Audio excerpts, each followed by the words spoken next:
Hello there, our esteemed viewers. You are welcome once again to our favorite mathematics YouTube channel, Mathematics with Abu Zainab.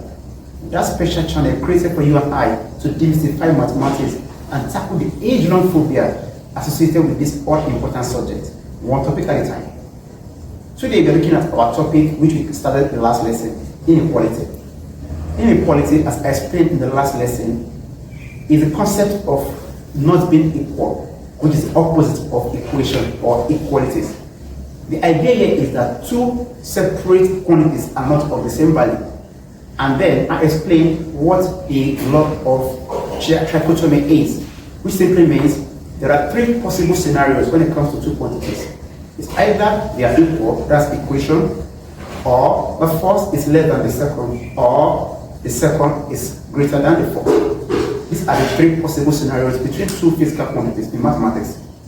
I went on to solve simple equations that has to do with simple inequalities. Now, we are taking it a level higher today by delving into inequalities involving fractions. You agree with me, quite a lot of students are not comfortable with the concept of fractions in mathematics. However, there's a way around it. And what do? We try to integerize the equation to turn it from fractions to integer valued problems without fractions whatsoever, which a lot of you are quite accustomed to. Without wasting much time, let's delve into today's class. Stay focused please and enjoy the class. I have on the board two questions to do justice to this concept, and they are to solve the inequalities for integer values of y. This is an extra constraint placed on the question, but there's no problem whatsoever. Let's go. So question 1, I got 2y minus 3 over 2 greater or equals to y plus 2 over 3. Here, there's every tendency for students to want to cross multiply, and therein lies the danger. What do I mean? I quickly take it back to equations. When you have, say, for example, y over 2 equals to maybe 3 over 10. Either you say y times 10, which is 10y, equals to 6, and then y equals to 6 over 10. Or some can say 3 times 2, 6, equals to y times 10, 10y is still, you have 6 over 10, which is y, which is still the same thing. But you can't try this when it comes to equation. That's where the danger lies. You can't. Because if this were to be y over 2 greater than 3 over 10, you can't say 10y greater than 6 is the same thing as 6 greater than 10y. That's contradictory. You can't say that. So for that reason, we can't adopt the concept of cross multiplying when it comes to inequalities involving fractions. Please take note of that. Hence, the safe method is to go by integerizing. So to integerize or linearize, that means you multiply through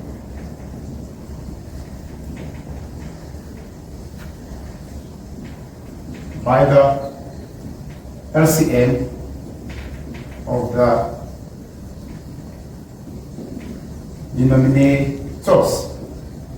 So the LCM of denominators here, we have got 2 and 3 as our denominators. So the LCM is 6. So you multiply through with 6. I'm going to have the 6 multiplied by 2y minus 3 over 2 greater than or equals to 6 again multiplied by y plus 2 over 3. So 2 in 6 is 3 times 2y minus 3 greater or equals to 3 in 6 is 2, then y plus 2. So we have successfully cleared the fractions here and made it simple linear inequalities without fractions. Then we open this bracket, we have 6y minus 9 greater or equals to 2y plus 4. Collecting our like terms, I have 6y minus 2y greater than or equals to 4 plus 9. So 6y minus 2y is 4y greater than or equals to 13. Therefore, y is greater than or equal to 13 over 4. We can express the number 4 as mixed numbers, and that's 3 whole number 1/4. 3 1/4. That is normally our answer.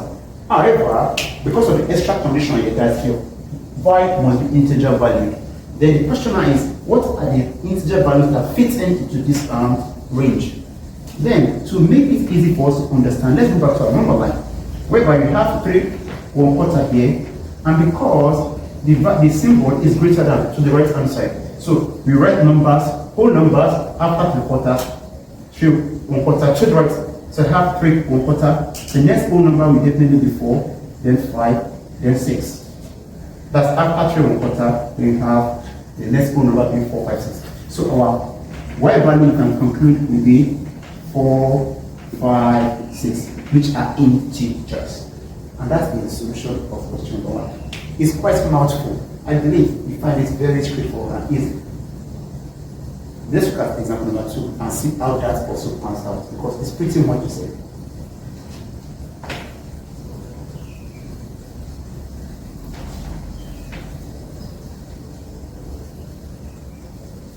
Now, we've got number 2.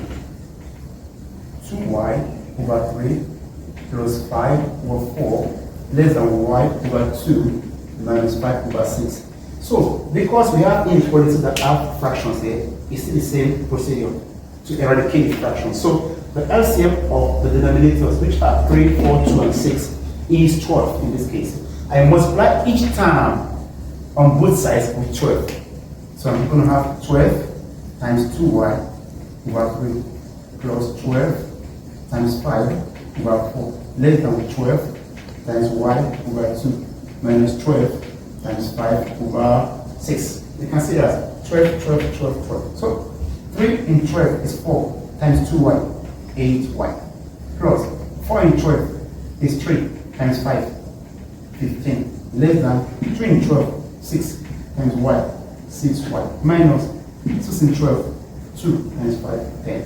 So I have successfully cleared out the fractions, leaving us with just simple linear inequalities without fractions.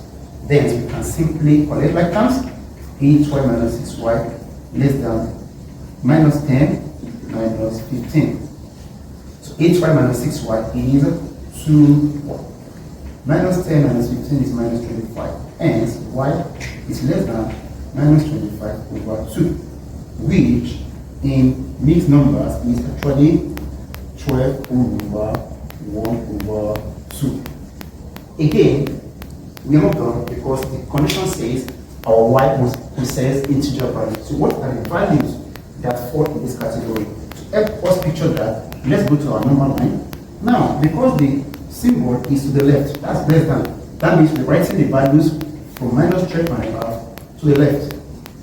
Of course, integer value. So after minus 12.5, the next integer value here will be minus 13, followed by minus 14, followed by minus 15. Look at that, we are going to the left. And you can conclude that the y values will be minus 13, minus 14, and minus 15, and so on and so forth. And that is the conclusion of the example as well, which is pretty much like about. So today we come to the end of the lesson, which is inequalities involving fractions. So basically the concept here is to clear fractions. How do we achieve that? We try to multiply each term with the LCM of the denominators. By so doing, we clear out fractions completely, leaving us behind with simple linear inequalities without fractions, which can easily be solved by collecting like terms and getting our answer.